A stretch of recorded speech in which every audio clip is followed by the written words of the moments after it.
We'll start recording in 1 minute, but we will get where we need to be.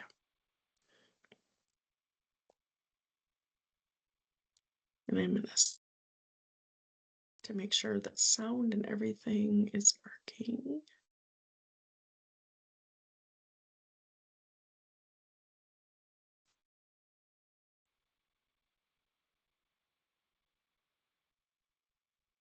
All right, 1 minute.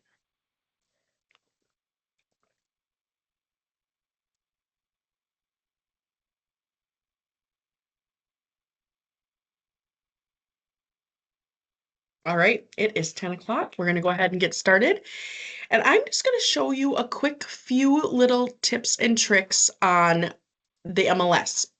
Some of them are super basic and some of them are a little complex that I just even found out myself. So I will tell you, I've been doing this business almost 20 years and I never stop learning. Every single day, I'm learning something new. If it's not from my OA or if it's from my agents or it's from a webinar or it's something. And that's one part I love about this job is that we always get to keep learning. So MLS, we're on here all the time, but we sometimes don't know what all these buttons do. And so we want to figure that out. So one, I'm going to show you the simplest, easiest trick that probably everybody on this knows, but I will tell you many agents when I sit down and coach and I click this button, they're like, I didn't know that that was there.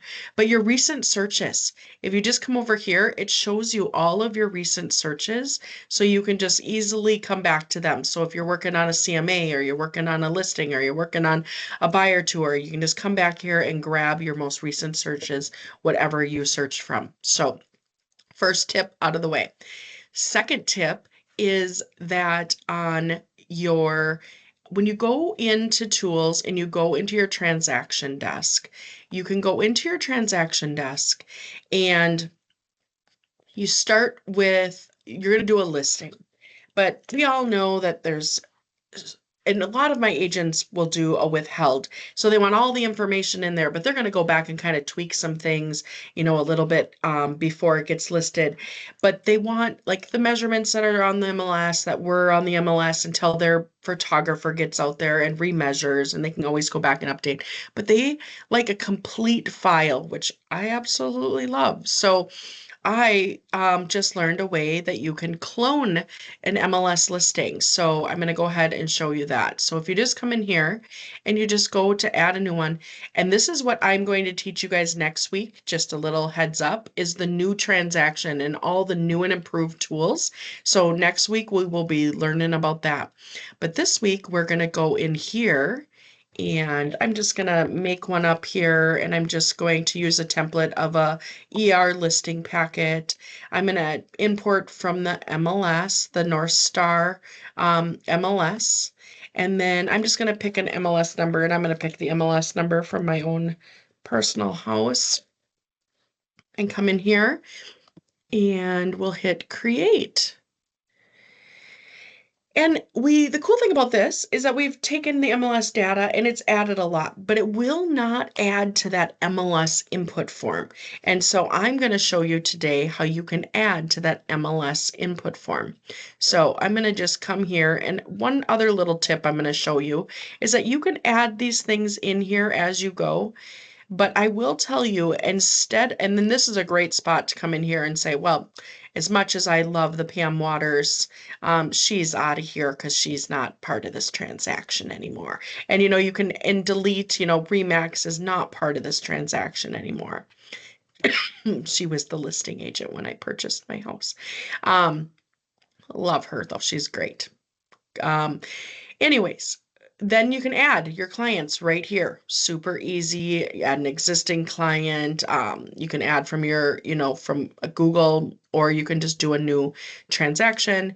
But I don't change a whole lot. And when I come to forms, I don't come here and say, well, I really, I'm not going to need a coming soon for this one, so I'm going to take it out. I don't do it right here. I wait till I go to this next spot and I say, I'm done. And then I go to the forms because then I don't have to take one out every thing. I can come in here and say, you know what, this one's not going coming soon. I'm going to take that out.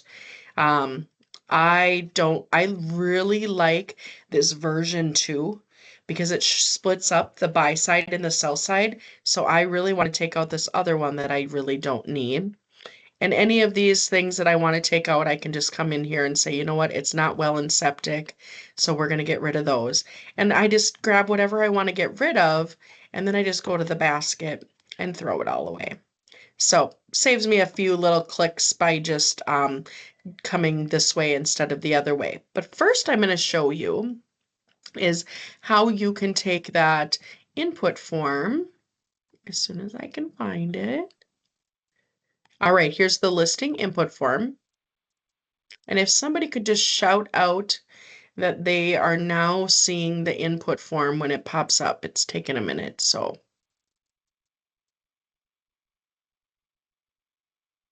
Yeah.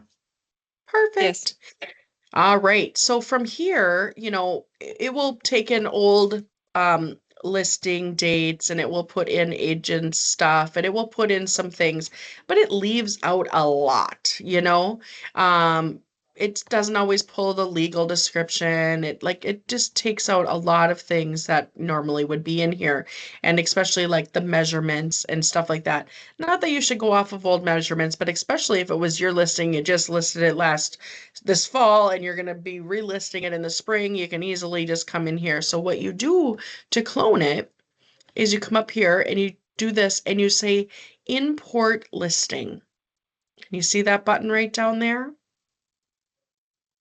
You click that and you come over here and it says, well, what one do you want to import from?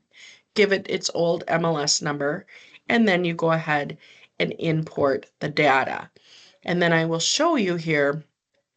Please remember though, as we're using AI, as we're using things that are cloning, as we're using old information, we need to verify everything because we want to make sure it's right. So this is not right. This is not right. So there's going to be some things you have to take out, but it's going to add in a lot of that information for you. And put like all of the measurements so you don't have to type those all out. The square footage of the acreage, the lot dimensions, all of these things are going to come in and input for you, which could save you a lot of time. I will tell you, a lot of people are like, I love the agent remarks. They were so wonderful. And but I'm like, don't use those exact same ones. But you guys got a lot of tools. Oh, I forgot. I bought this one off market, so there's not going to be any agent remarks. But all I would do is copy, because the agent marks do pool into here, and you can copy those agent remarks, drop them into AI, and say, change these up a bit. Obviously, review, add your edits, but it was a big, huge time saver. All right. Another thing, does anybody have any questions about this? Right. Another thing I'm going to show you is if you come over here to my matrix and you look at your listings. I'm going to show you my listings and I'm going to show you my office listings. So I went into my listings, and over here, this is where you can say your incomplete listings, your open houses. You can look at your actives, your whatever. There's all kinds of different things here. But what I'm going to do is I'm going to say I want to see my hit counts. So if you come over here to look at your hit counts, you hit that. And this shows you, because you guys know we have reverse prospecting. So some people opt out of the reverse prospecting. And yes, we use Sell My Home. Kristen did a fabulous job the other week telling us all about Sell My Home. If you had missed that one, make sure you check out our YouTube channel because it has all of our tech tips in there.